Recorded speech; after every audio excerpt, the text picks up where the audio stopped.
पता है ईशा पर क्या असर पड़ेगा? हाँ बिल्कुल बिल्कुल, इसीलिए तो मैं यहाँ आई हूँ, ईशा के लिए, उस बेचारी बच्ची के लिए। वो इन खेलों में बर्बाद हो जाएगी। उसे तो ये भी नहीं पता कि उस मासूम का बाप कौन है और माँ कौन। तुम्हें उस पर तरस नहीं आता बेटे? उस मासूम बच्ची का क्या कसूर था? मैं तुमसे पूछ रही हूँ, बाद में हम उससे क्या कहेंगे? यही कि हमने उससे झूठ बोला? हाँ अजमत साहिबा, आप सोशल अथॉरिटीज को धोखा देने की बात कर रही हैं, बल्कि ये तो आप कर ही रही हैं और आप मुझसे मुआहिदा करना चाहती हैं। साफ साफ बताइए आपको मुझसे चाहिए क्या? बताइए, मैं सुन रहा हूं।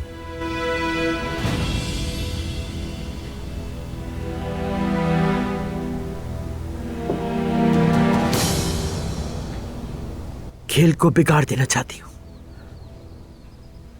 मैं ये किसी को नहीं बता सकती। अगर अदनान को पता चल गया तो फिर वो मुझे अपनी पोती से मिलने नहीं देगा और मैं अपनी पोती को जी भर के गले नहीं लगा सकूंगी। अपनी पोती की खुशबू को जी भर के महसूस नहीं कर सकूंगी। ठीक है, समझ गया, शुक्रिया। अब मैं कल जाऊंगा और सोशल सर्विस वालों को आपकी कही हुई सारी कहानी बता दूंगा। उसके बाद मुझे मेरी बेटी वापस मिल जाएगी। माजरत चाहता हूं अजमत साहिबा, शायद मैं थोड़ा गुस्से वाला इंसान हो सकता हूं, मगर ईमानदारी बहुत है मुझ में। आइए, आपको दरवाजे तक छोड़ देता हूं।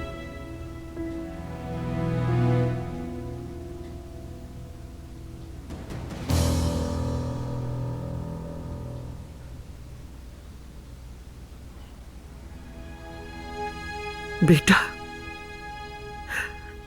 जज्बात इंसान से गलतियां करवाते हैं, लेकिन मैं अकल की बात कर रही हूं। मैं तुमसे उस तजुर्बे के साथ बात करी जो मुझे 70 साल की उम्र ने दिया। लेकिन अगर तुम जिद करते हो कि तुम एक हीरो नुमा बाप बनोगे तो हम तुम्हें किसी सूरत ईशा नहीं देंगे। हमारे खानदान का नाम दमीर खान है। अगर तुम्हें यह लगता है कि इस सच्चाई को सबके सामने लाने से तुम्हें तुम्हारी बेटी वापस मिल जाएगी तो यह गलत है। ऐसा सोचना भी मत, क्योंकि हम उस बच्ची को तुम्हारे हवाले हरगिज़ नहीं करेंगे।